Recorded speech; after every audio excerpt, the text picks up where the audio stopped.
I'm Jessica Tseang. I'm an international comics historian and a pop culture speaker. I am Entrevistei. I want to start asking, actually, for you, tell me a little bit about you, like your story, your career. Okay. I actually, when I was 3, I was watching the old 1960s Batman with Adam West and Burt Ward. And I was born and raised here in the United States, but my mom wants me to watch a lot of American TV, such as like Sesame Street, Lamb Chop, Muppets, and that way I can learn English before I go to kindergarten, which is age 5 here in the United States. So I started learning a lot of English to pick up. And then when I started watching Batman, the 1960s, 60s version with Adam West, I really loved the character. I thought he was so smart and so clever. So I told my mom about this Batman character that I actually saw on TV. And my mom let me know, my mother's a teacher. So she actually let me know that that character is not originally a television character, but rather a comic book character. So she used this time to take me to the local library and the local bookstores to kind of check out and also buy Batman comics. And then she would read them to me. So that's my first foray into Batman comics is I was 3. And then from there, my love of comics kind of grew to IDW and Image. Recently, Boom, obviously, also Marvel, because growing up, what I really had was DC and Marvel and all the other comics publishers. So from there, I just kind of fell in love with the medium, and I really loved comics because it offered something no other medium has, which is a combination of both pictures and words, but more of a novel format. I mean, as children, we have picture books, but they're not in the same paneling. So from there, I really fell in love, and I've been collecting comics ever since I was 3. And then from there, when you go to college here in my university, I went to a Big Ten college.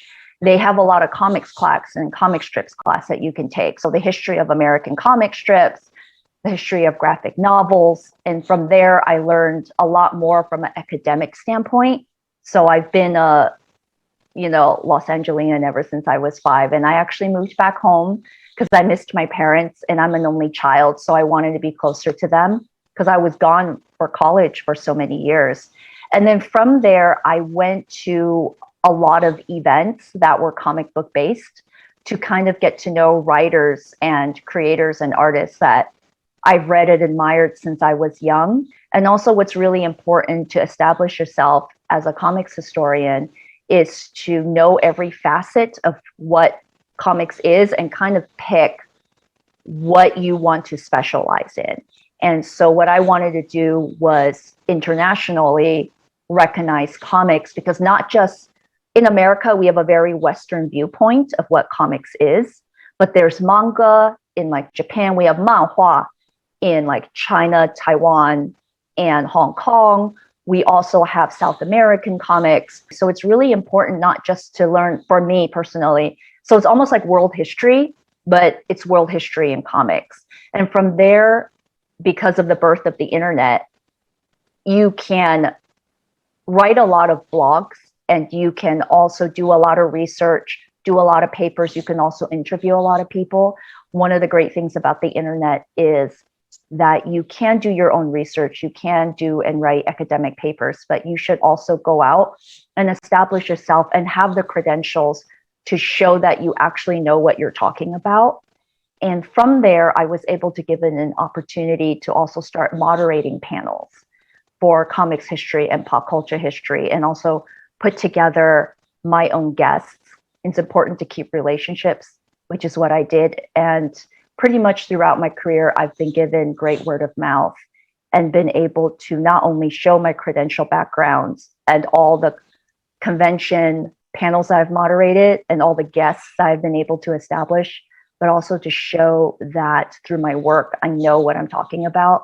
And then from there, I would travel internationally and being invited to conventions to cover historically how that comic industry or manga industry in that country has really impacted the rest of the world, not just where they're at.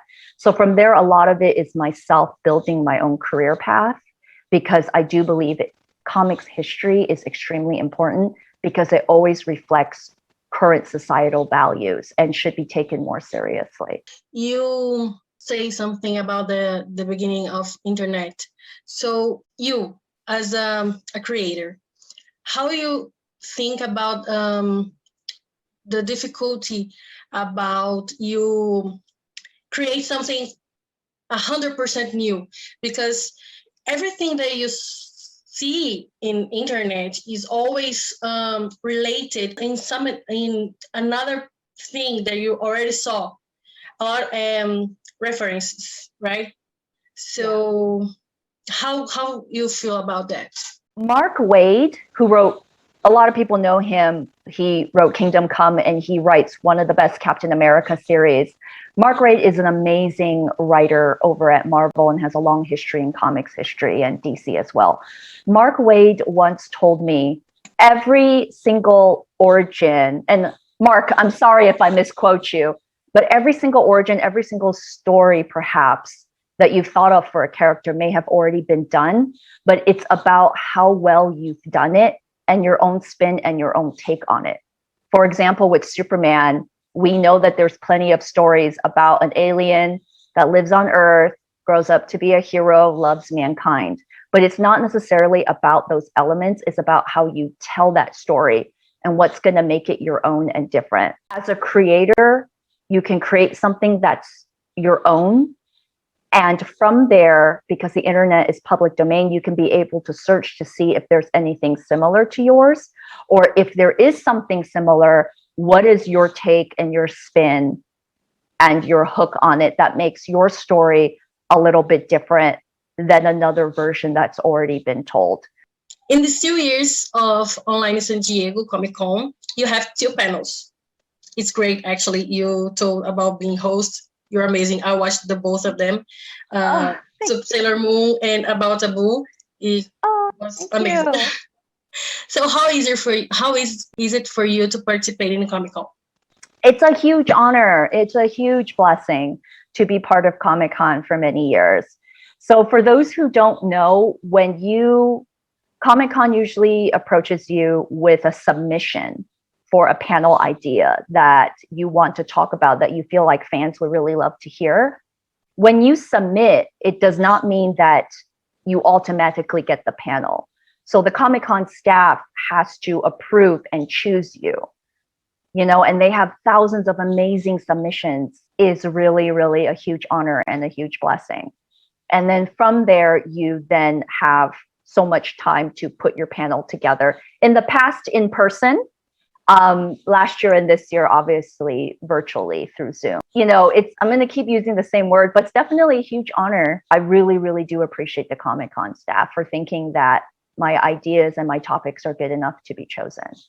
We have CCXP. I don't know if you already heard about. Yes. Gal Gadot was there for Wonder Woman. Yes. Yeah, and I know that Jim Lee over at DC, the editor-in-chief, and a few other really higher ups, they also go to CCXP. I saw Margot Robbie really, really close once. I was like, yeah. God, Margot Robbie. I hope to see you there. Yes, I would love to kind of go in the future. I've been wanting to go for a while, and I know that I was in talks of going in the past, but then we had COVID. So we weren't able to finish that planning. So your SDCCC panels are about representation. In 2020, female friendship with Sailor Moon, and this year about Native Americans with Taboo. For you, why is it important to talk about these themes in a big event as Comic-Con? Well, Comic-Con, obviously it's in the name, San Diego Comic-Con. For a really long time, comics was seen as more of a boys' club, and that women don't read comics, when it's not necessarily true, because comics come in so many different topics and genre. You have romance, sci-fi, adventure, fantasy. It really could be for anybody and at any age. And over time, San Diego Comic-Con kind of grew from comics, and they've included television, movies, animation, anime, toys, video games. But the stigma for women was still there, and that there isn't really a lot of women that are into Star Wars or video games, which is simply not true. And Sailor Moon, if you were talking about the panel, is something that was really important because that panel and all the women that voiced the characters there, they voiced characters in which the original creator made it so that the original manga anime was mostly a female cast that was truly friends and really loved and cared for each other. And that actually women have really close friendships. And it was really, really important. That's why Sailor Moon has been popular for so many years. It's because it really is a great forefront of female friendship, or what friendship should be. So I do feel it was very important to have representation for female voices and female friendship. And for Native Americans with Taboo of the Black Eyed Peas, it was really wonderful to do that interview because Native Americans for a long time was really seen, at least here in the United States, kind of stereotyped. You know, they were seen as savages, or they have long hair. They're always wearing regalia clothing. They are brute force. And Taboo was really wonderful because he is now writing for some of the Native American characters and or other popular cult characters here at Marvel Comics, which we know is a huge studio and a huge comics publishing group. And he had actually just battled cancer and was a survivor, and then immediately went to go fight the Dakota pipeline. So that's truly an amazing, amazing journey. He's got his own superhero journey and origin himself. And now he's writing over at Marvel. So he's such a voice and a pillar in the community. Have you participated in a SDCCC in person? I have. I have been. It's very, very fun, and it's got a lot of people. And I really feel like for some people who are not ready for it, it might feel kind of overwhelming because there's so many large crowds of people that are there. But it really is a great place because you get to be with people that have the same interest as you. So more than anything, San Diego Comic-Con to me is a place of community and a place of a lot of love where you can meet someone who likes the same things that you do. And from there, you kind of grow. It's really great to do it. I know it's 5 days and it's impossible to finish everything, but there's so much you can do there, or you can just go to panels or just do the outside activities if that's something that you want to do. In the panel, Native Americans in pop culture, you spoke with Taboo, who is a big name in music because of Black Eyed Peas. Let's imagine that more people like him talk about representation. People are really engaged with more diverse causes. In this case, how do you think the entertainment industry would be? How the entertainment industry would be with someone like Taboo speaking about diversity, I think he is a huge, huge help and a huge support. Because what I noticed about the Black Eyed Peas when I started listening to their music years ago, because they've been around for a long time and they're international award-winning, multi-Grammy winning, I noticed the first thing about their group is that they are multi-ethnic. So not only did I like their music, but when I visually saw them, I realized all 4 people looked like they had different backgrounds, cultural backgrounds. So I actually started doing more research and I found out like Taboo is Native American, and Mexican. And then, we have, Abdi App is from the Philippines. We have will.i.am. We have, at the time, Fergie. She had a different background.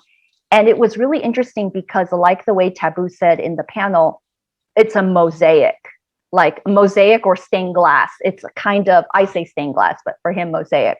It is different cultures coming together and representing. And it is reflected in their music, in their group, how they treat and care for other people. It's really interesting to see where he's from, how he grew up, and how that influences his entertainment. And I believe that what he talks about will also be reflected in the entertainment industry. As we said, the internet has a great voice. A lot of people will support that and be behind it and retweet it or talk about it or try to do petitions online and write with an email. So I feel like everyone having a voice online is both it can be a great thing, because then they can push behind values that they want and they want to see reflected in the entertainment industry. When Parasite Yes. went, Yeah. the whole Brazil was like, yay, I can believe it. Yeah, a lot of people just love it because it's okay. Good. It wasn't Brazilians, but it's like, it's not American. It's a chance for other countries became winners of Oscar. Yes, all it takes is one breakthrough to show the encouragement that if it can happen once, it could happen again in the future. Because Oscars is what everyone wants to win, what every movie maker and every studio wants to have.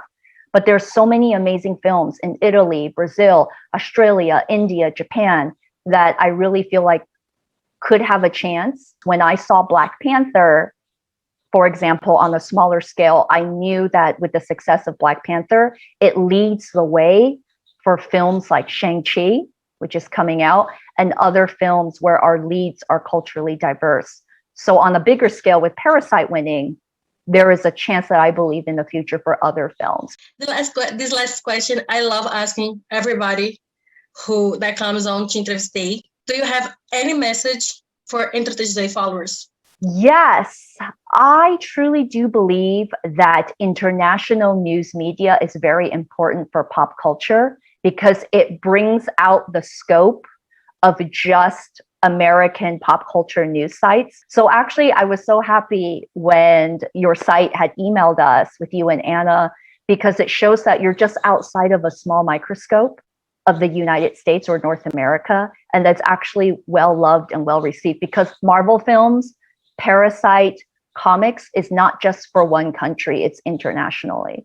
So I really love everything, that all the support and the communication that we have with sites out in Brazil and even around the world.